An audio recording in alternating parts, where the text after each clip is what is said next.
In a Jehovah's Witness mind, being faithful to Jehovah is synonymous with doing things for the Watchtower. One more time. Being faithful to Jehovah is synonymous with doing things, doing work for the Watchtower.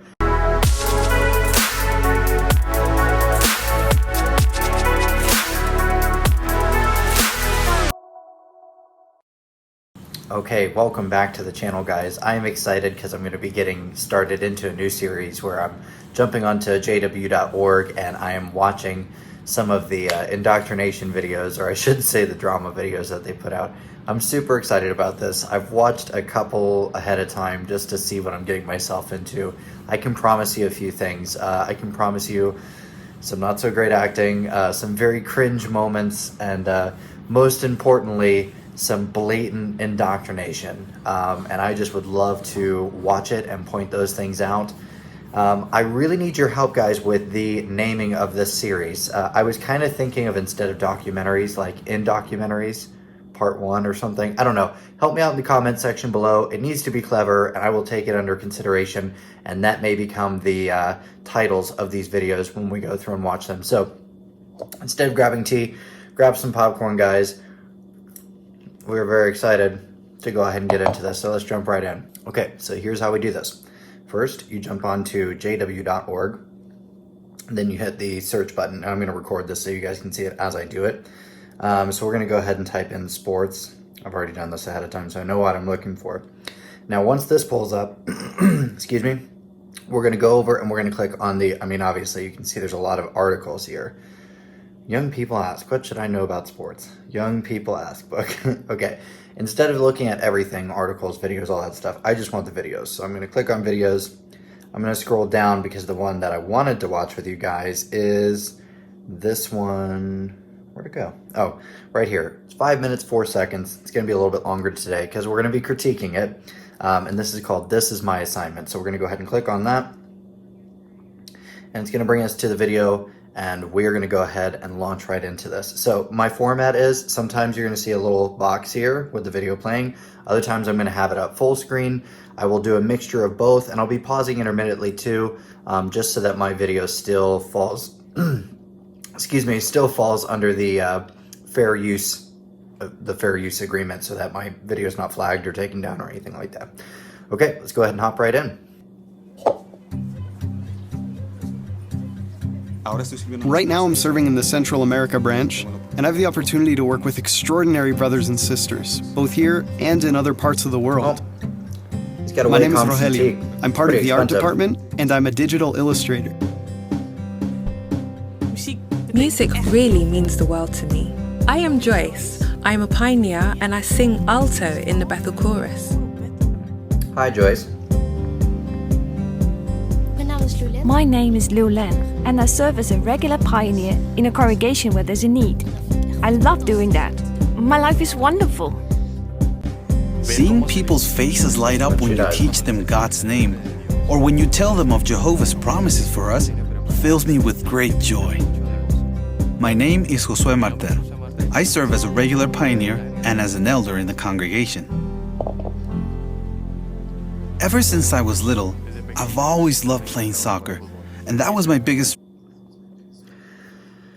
Okay, so we've got 4 young, youthful, enthusiastic witnesses that we've been introduced to, and we're about to... You could hear the pace of the music was very, very upbeat. I'm pointing these things out to you guys because I do a little bit of filmmaking myself. So, first of all, that brother in the very beginning who's in the art department, that is a Wacom Cintiq. If it's not a Wacom, then it's definitely a very expensive piece of drawing equipment, drawing tablet where you draw directly onto it. That is quite expensive. I can almost guarantee that the Jehovah's Witnesses did not provide him with that, or I should say the Watchtower. But I want you to listen here as the change and the pace of the music starts to shift real quick. So let's listen in. My goal was to become a professional. My name is Josué Martel. I serve as a regular pioneer and as an elder in the congregation. It's upbeat. Now drop it down. Ever since I was little, I've always loved playing soccer, and that was my biggest dream. My goal was to become a professional soccer player. The truth is, setting goals was always difficult for me because I always had 2 passions. Am I a servant of Jehovah? or an artist? Okay, again, I have to take this in pieces so that my video doesn't get flagged. So we have our one friend who was just talking about how he's always loved sports and soccer, and then it pans over to the art department guy. Sorry, I'm not familiar with their names just yet. And he was talking about how he's always had two passions, you know, but he needs to choose between the two. Am I an artist or do I serve Jehovah? Well, my friend, I would say perhaps you could be a servant of God who also happens to have been gifted by God with the ability to do art. That's just me. I don't know. 1 Peter 4:10 and 11 say that, but maybe that's not what Watchtower is teaching these days. All right, let's keep going. And that was my biggest dream. My goal was to become a professional soccer player. The truth is, setting goals was always difficult for me because I always had two passions. Am I a servant of Jehovah or an artist? My goal was to become the best gymnast in the world. At that moment, gymnastics were number one in my life. I played at big festivals, standing ovations. That was amazing. I was surrounded by non-witnesses, using drugs, smoking, swearing. My trainer had mapped out a complete training program with the Olympics as a goal. This would make me feel trapped. I started thinking, what do I want to do with my life? More importantly, what does Jehovah want? When I was studying design, I was already... No. Okay. First of all, let me just say this. Let's go back to the singer's point. Okay, she goes, I was an entertainer, I was a singer, and I would get all these standing ovations, and it felt so nice, you know, but I was always surrounded by non-witnesses. Oof, the horror of being surrounded by non-witnesses. I understand worldly people are the worst in their thinking.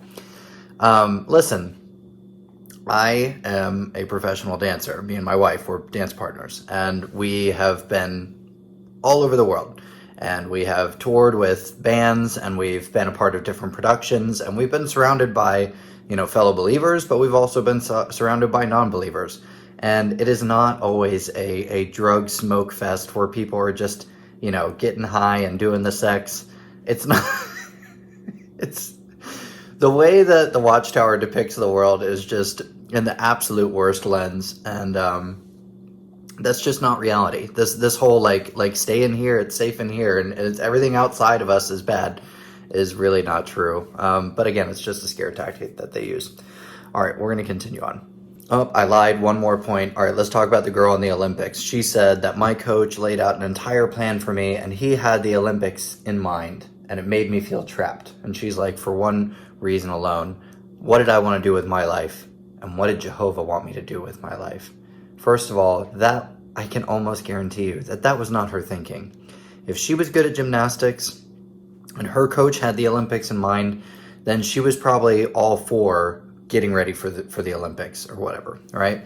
But then probably because of her parents and her community, I mean her congregation and her circuit or whatever, they were probably totally against her going to the Olympics because, you know, we wouldn't want you to win a gold medal and feel good about yourself. I mean, Jehovah's Witnesses love famous people being Jehovah's Witnesses. They almost worship them. But it's almost like you have to be famous and then become a Jehovah's Witness. It can't be the other way around. Okay, let's keep going. A regular pioneer. It wasn't easy for me to come to the understanding that the one who really matters is Jehovah. When I was 16 years old, different teams started offering me high-paying contracts. I felt a lot of pressure, and it was a temptation because they would constantly call me and come to my house. I noticed that when the players played the sport, they were happy, but afterwards, they weren't. My mother was in the full-time service, and I saw her happiness. That motivated me because I too wanted to experience that lasting happiness. I felt a little guilty when I thought of how much of myself I was giving to design and art and all of that. So that's when I made my decision. I decided to leave university and focus on my service. I realised that for a long time I hadn't been growing spiritually. I prayed intensely to Jehovah. I asked, do I know you? Do I live the way you would want? And after that, I stopped performing with non-witnesses.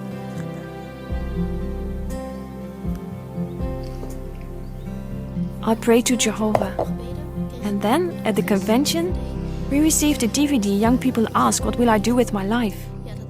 That really was Jehovah's answer to my prayers. In the Bible it says that the truth will set you free. That freedom is something I never used to feel. I love working together with other sisters in the ministry, to see how they share my enthusiasm for making return visits and conducting Bible studies. It's just wonderful to see. To wake up each day knowing that I'm going to do something new for Jehovah is extraordinary. It's an unbelievable blessing. It's like living a dream. I feel that I belong to a global organization and we are all going in the same direction. It's something really wonderful for me. Yes, that direction is free labor. It's slave work. Get out of there. Okay, there's so much. I can't believe my family's watching this. I mean, if I was still at it, I'd probably be like, wow, this is so great. Oh my goodness.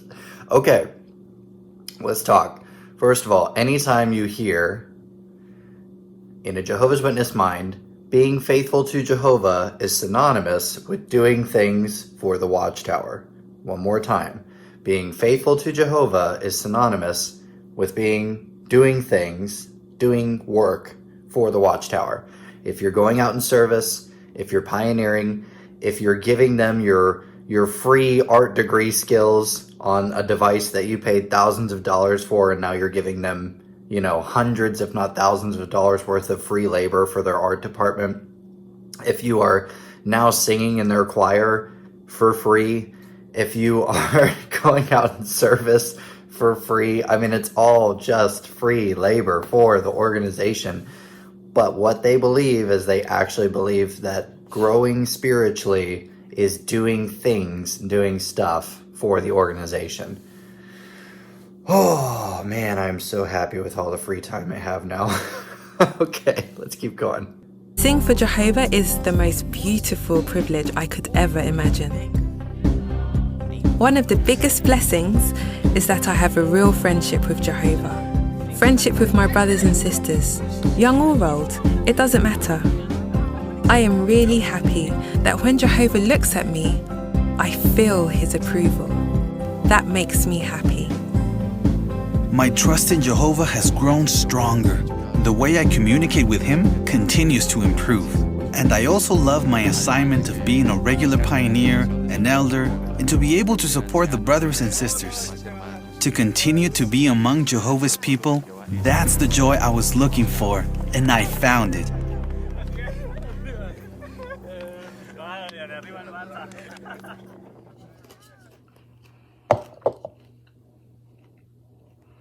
Okay.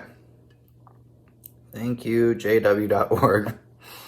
Okay, so, did you catch that? Here's the summary. You can sing as long as it's for the organization. You can play sports as long as it's for the organization. You can draw. I'm not using that finger. You can draw as long as you do it for the organization for free. As long as it's free labor and you're doing it for the Watchtower organization, it's okay.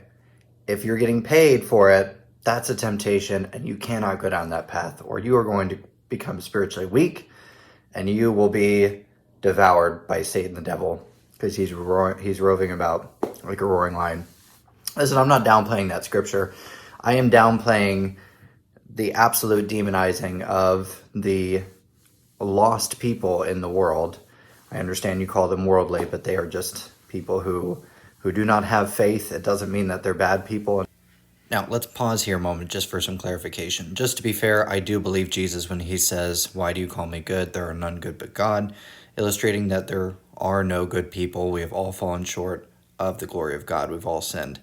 But I'm attacking the straw man society that the Watchtower Bible and Tract Society puts out there constantly in their publications. In fact, if you read your Bible, you should understand that, you know, they do have a sense of right and wrong because God has written the Ten Commandments on all of our hearts. So, yeah, people who are non-believers can have morality, or I should say can have morals and morality as well. Wow, that was fascinating. Okay, I'll give them some props on, you know, good lighting. The overlay of the English-speaking voices was good. You know, it wasn't really acting because they were, you know, just kind of doing their own thing. So, you know what, to be fair, they're getting a lot of money and a lot of free labor, and that tends to create some pretty nice videos. There wasn't anything cringe in there because we weren't doing any of the acting bits. That'll be in another video. But anyways, hopefully you guys got to get a little insight on they're talking about things that everyday people do, like such as sports and your job and your association, who you hang out with. So we're going to be getting into all kinds of different videos, but I wanted you to see a little bit of how they paint the world and how they paint the witnesses. And yeah, I would just love to hear your thoughts in the comment section below, guys. So I think that's pretty much it. These are going to be short and sweet, and looking forward to hearing from you guys. God bless.